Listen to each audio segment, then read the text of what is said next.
अस्सलाम वालेकुम students. Chapter जो हमारा लेक्चर नंबर 9 चल रहा था उसके पार्ट 2 को हम यहाँ से स्टार्ट करने वाले हैं। एक पहले मैं जनरल टर्म आपको बताऊंगा फ्लक्स की।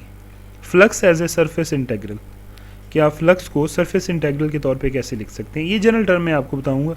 आपने फिजिक्स के अंदर इलेक्ट्रिक फ्लक्स पढ़ा हुआ है कि इलेक्ट्रिक लाइंस जब आपकी किसी भी सरफेस के अंदर से गुजरती हैं तो हम किस तरीके से इलेक्ट्रिक फ्लक्स की बात जो है वो कर सकते हैं। यहाँ पे मैथमेटिकल कॉन्सेप्ट है, ये represented by the surface integral of a vector field. फर्ज करें कि एफ़ आपके पास जो है वो यहाँ पे, वैसे तो एफ़ कोई सा भी वेक्टर फील्ड हो सकता है यहाँ पे आपके पास, तो लेकिन अगर फ़र्ज़ करें कि हम फोर्स लाइंस की ही बात अगर करें तो अगर फ्लक्स को जो है वो फाई एफ से डिनोट किया जाए तो ये सिंपली ये हमारा जो है वो सरफेस एरिया है। अगर ये एरिया हमारे पास जो है सरफेस एरिया को अगर हम ए का नाम दें तो फोर्स की लाइन जो इसके अंदर से परपेंडिकुलरली गुजरेंगी, एक्चुअली उनकी मिकदार जो है उनकी बेसिकली यहाँ पे वो कितनी गुजरती हैं, इसी चीज़ को ज़ाहिर करने के लिए हम टर्म यूज़ कर रहे हैं फ्लक्स की। तो ये सिंपली क्या होता है, double integral over the area A, ये जो आपका एरिया है इसके ऊपर ये इंटेग्रल कैलकुलेट किया जाएगा और ये आपके पास होता है जो भी यहाँ पे वेक्टर क्वांटिटी का आप फ्लक्स कैलकुलेट करना चाह रहे हैं डॉट डी ए। याद रहे डी ए जो है ये आम एरिया नहीं बल्कि इसको हम बोलते हैं वेक्टर एरिया। वेक्टर एरिया है तो ज़ाहिर है हर वेक्टर क्वांटिटी की तरह इसकी भी दो चीज़ें हमारे लिए जो है वो इम्पोर्टेंट है, एक इसकी मैग्नीट्यूड है, एक इसकी डायरेक्शन है।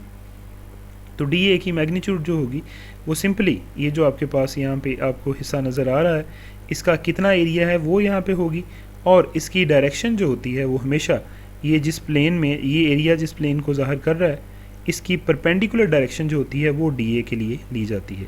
तो एक्चुअली ये फ्लक्स का फिर जनरल फार्मूला है कि किसी भी वेक्टर को हम यहाँ पे लिखेंगे जिसका फ्लक्स हम कैलकुलेट करना चाह रहे हैं और यहाँ पे वेक्टर एरिया जो है वो आपके पास आ जाएगा। एफ जो है वो यहाँ पे कोई सा भी वेक्टर फील्ड है, डी ए जो है वेक्टर एरिया को ज़ाहिर करता है, तो डी ए ज़ाहिरी बात है कि ये एन कैप डी ए, जैसा कि मैंने भी आपको बताया कि वेक्टर एरिया की डायरेक्शन जो होती है वो हमारे पास उस प्लेन के परपेंडिकुलर होती है। Flux is proportional to the density of the flow, तो ज़ाहिरी बात है जितनी लाइंस ऑफ फोर्स ज़्यादा पीछे से आएंगी उतनी ही उस एरिया में से ज़्यादा गुजरेंगी। तो एक बात तो ये है कि आपका फ्लक्स जो होता है वो सीधा सीधा आपका डेंसिटी ऑफ द फ्लो के प्रोपोर्शनल होता है, जितनी ज़्यादा डेंसिटी ऑफ फ्लो होगी उतना ही ज़्यादा फ्लक्स होगा। एक और भी इसमें बात इंपॉर्टेंट है, जिस सरफेस में से आपका फ्लक्स हो रहा है, जिसमें से आपकी लाइंस ऑफ फोर्स या इलेक्ट्रिक लाइंस या हमारा फ्लूइड जो है वो गुजर रहा है, हम यहाँ पे फ्लूइड के फ्लक्स की एक्चुअली बात भी करेंगे, हम यहाँ पे वोटिसिटी के फ्लक्स की बात भी करेंगे। जिस सरफेस में से गुजर रही हैं उसकी ओरिएंटेशन क्या है वो भी हमारे पास इंपॉर्टेंट है। मिसाल के तौर पे अगर आपकी यहाँ से अगर यहाँ से ये आपकी सरफेस पड़ी हुई है और अगर सीधी लाइंस जो है वो आ रही हैं और ये भी 90 के एंगल पे है तो फिर मैक्सिमम फ्लक्स आपको देखने को मिलेगा, ज़्यादा लाइनें उसके अंदर से गुजरेंगी। अगर आप अपनी सरफेस को थोड़ा सा टिल्ट कर दें तो फिर इस सिचुएशन में आप देखेंगे कुछ लाइनें ऊपर से गुजरेंगी, कुछ उसके अंदर से गुजरेंगी। अब चूँकि 90 के एंगल पे बिल्कुल सामने नहीं खड़ी हुई तो इसलिए हमारा फ्लक्स जो है उसकी रेशो फिर उसकी मिकदार जो है वो थोड़ी सी कम हो जाएगी। अगली चीज़ जिसको हम यहाँ से डिस्कस करना चाह रहे हैं वो है strength of the stream tube. Strength of the vortex tube में आप देखेंगे, फ़र्ज़ करें कि चूँकि हमने ये बात ऑलरेडी डिस्कस की है कि वोर्टेक्स ट्यूब एक ऐसी ट्यूब है जो फ्लूइड के अंदर हम कोई सा भी क्लोज्ड कर्व ड्रॉ करके उसके हर पॉइंट में से हम वोर्टेक्स लाइंस को ड्रॉ करके ये ट्यूब बनाते हैं। तो उसका एक क्रॉस सेक्शन हमने जो है वो लिया है उसकी स्ट्रेंथ कैलकुलेट करने के लिए। स्ट्रेंथ क्या होती है उसको भी अभी हम देखते हैं। हम क्या करेंगे, इसके इस वाले क्रॉस सेक्शन को C1 कहेंगे, इस वाले को S1 कहेंगे, इस वाले क्रॉस सेक्शन को बोलेंगे S2 और ये जो कर्व्ड हिस्सा जितना भी है ना इसको हम बोलेंगे S3। किसी भी कर्व्ड जो आपकी सरफेस है उसके किसी भी पॉइंट पे अगर आप नॉर्मल वेक्टर ड्रॉ करें, यूनिट नॉर्मल, तो उसको एन कैप कहेंगे। और याद रहे कि चूँकि वोर्टेक्स ट्यूब की जो सरफेस है वो वोर्टेक्स लाइन से मिलकर बनी है, लिहाजा किसी भी पॉइंट के ऊपर अगर मैं टेंजेंट ड्रॉ करूँगा तो वो वोटिसिटी वेक्टर की डायरेक्शन में आएगा according to the definition of the vortex line. यहाँ पे एन कैप ऊपर को है और यहाँ पे इस तरीके से आउटवर्ड डायरेक्शन में दो यूनिट नॉर्मल्स को बयान किया गया है। एक्चुअली जो strength of the vortex tube है वो सिंपली आपका वोटिसिटी वेक्टर का फ्लक्स है through any cross section of the vortex tube simply, यानी कितना वोटिसिटी वेक्टर का जो है वो फ्लक्स होता है उसके अंदर से, वो आपको बताएगा कि कितनी स्ट्रेंथ है वोटेक्स ट्यूब की, यानी कि रोटेशनल इफेक्ट कितना है। मिसाल के तौर पे टोर्नेडो अगर बड़ा ज़्यादा शदीद है, तो चूँकि टोर्नेडो वोटेक्स ट्यूब ही है, तो फिर हम कहेंगे कि ज़्यादा वोटिसिटी का फ्लक्स है किसी भी क्रॉस सेक्शन एरिया में से, वो तो ज़्यादा, लिहाजा उसकी स्ट्रेंथ जो है वो ज़्यादा तेज़ है। और अगर ये टोर्नेडो या डस्ट डेवल्स वगैरह हमारे कम जो है वो शिद्दत के हैं, तो फिर हम कहेंगे कि वोटिसिटी वेक्टर का फ्लक्स कम है, लिहाजा ये इसका फ्लक्स भी कम है, इसकी स्ट्रेंथ भी कम है। तो कैलकुलेशन स्टार्ट करते हैं। Let zeta vector be the vorticity vector and S1 and S2 be the any two cross sections of the vortex tube and let S3 be the curved surface of the vortex tube। तो total surface area हो जाएगा S is equal to S1 plus S2 plus S3। Now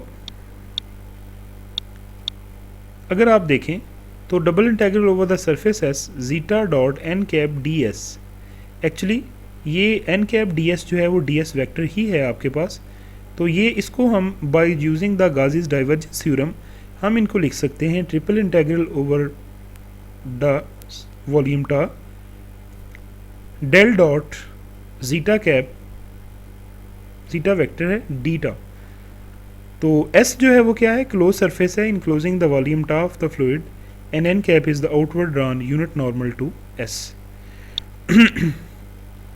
अब हमारे पास क्योंकि zeta जो है वो del cross we के बराबर होता है, तो लिहाजा ऊपर वाली इक्वेशन में ये जो डेल डॉट जीटा है ना, इसको अगर आप देखें तो ये del dot del cross v है। हमने एक आइडेंटिटी पढ़ी हुई है वेक्टर की कि divergence of curl of any vector zero होती है, लिहाजा ये फिर क्वांटिटी जो डेल डॉट जीटा है ये ज़ीरो हो गई। अब ऊपर वाली इक्वेशन में अगर आप इसको पुट करेंगे तो आप देखेंगे कि वहाँ से हमारे पास फिर ये वाली क्वांटिटी जो है ये ज़ीरो के बराबर हो जाएगी। तो पुट करेंगे 1 में, तो फिर double integral over the closed surface s zeta dot n cap d s zero के बराबर होगा। अब ऊपर वाली सरफेस एस को हमने 3 हिस्सों में बांटा हुआ है, S1 S2 S3 में, लिहाजा ये इंटेग्रल 3 इंटेग्रल के सम में लिखा जा सकता है। ये फर्स्ट है, ये सेकंड है और ये थर्ड है। अब हम बात करते हैं कर्व्ड सरफेस की। Since zeta vector is tangential to every point of the curved surface consist of the vortex line, so जाहिर सी बात है कि zeta dot n cap is equal to zero. दो वेक्टर्स अगर आपस में एक दूसरे के परपेंडिकुलर हों तो उनकी डॉट प्रोडक्ट का आंसर ज़ीरो होता है।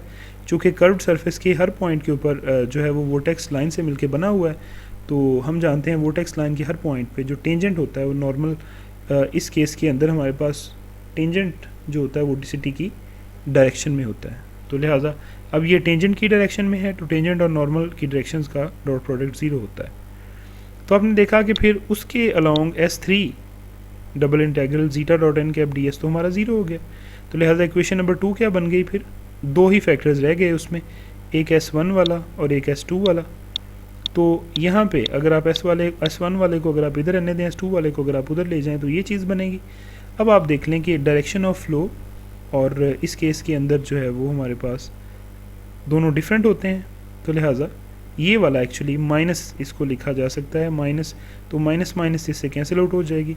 तो आप देखेंगे double integral over the surface S1 zeta dot d s is equal to double integral over the surface S2 zeta dot d s. इसका मतलब ये है कि किसी भी जो हमारी वोर्टेक्स ट्यूब है उसके किसी भी क्रॉस सेक्शन में से ये जो हमारी क्वांटिटी है ये double integral over the surface है जीटा डॉट डी एस, यानी कि flux of the vorticity vector ये फिर कांस्टेंट रहेगा, और यही कांस्टेंट क्वांटिटी जो है ये कहलाती है strength of the vortex tube.